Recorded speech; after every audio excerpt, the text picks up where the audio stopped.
We're going to unpack this now with Benjamin Clark in Eugene, Oregon. He's an associate professor of public administration at the University of Oregon. Benjamin, thanks for joining us.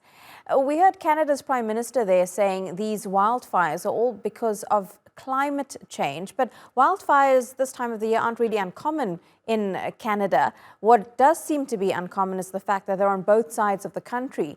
Do you think climate change is the main reason for these blazes, or could there be other factors at play? Well, I think there's a number of factors that are at play here, and certainly the fires this time of year is unexpected. Typically, what we expect is for the fires to be starting late July into August and September and October rather than early June. So certainly climate change is a big factor there, but having people make very poor decisions and lighting fires themselves is also contributing to what climate change has added here. And there's a lot of international support coming in now.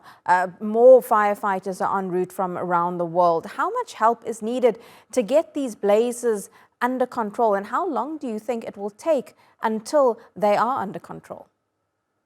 Well, I think we're really at the mercy of the weather at this point. Most of what I know of these particular fires is they're not very well controlled at this point. So we've really got to hope that they get some rains, which I think they are expecting some in the coming week. But even that is going to take a lot of firefighters, a lot of time, and just really a lot of hope that they can stem the damage that's been done. What does seem to be frightening, though, as you mentioned earlier, this time of the year, it is unusual to have this many fires. It's only now the start of summer. What then do you expect to happen as it gets hotter, especially late July and August?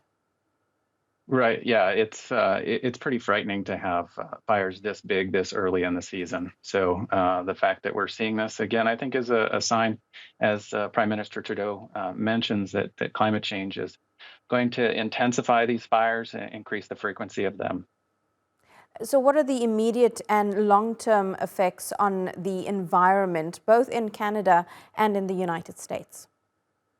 Well, I think for the people that are affected by it in the Northeast U.S. and in Eastern Canada, certainly the respiratory effects that you would see from this are pretty acute. But I think the science at this point doesn't really give us much sign of how severe those effects will be and how long lasting they are.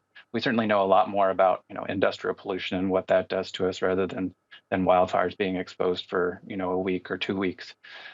So I think in the short term, there's going to be a lot more people visiting hospital emergency rooms, getting treatment, particularly people who are vulnerable. And many will be wondering what precautions they are now having to take for themselves, but also for their pets, because there are millions of animals, not just domestic animals, but cattle also being affected by this. Well, yeah, no doubt. We all have lungs that can ingest the fine particulate matter that is combusted from these fires, and certainly could see increased numbers of deaths in cattle and other livestock. Okay, Benjamin Clark, appreciate your expertise on this live there from Eugene, Oregon. Yeah, thank you.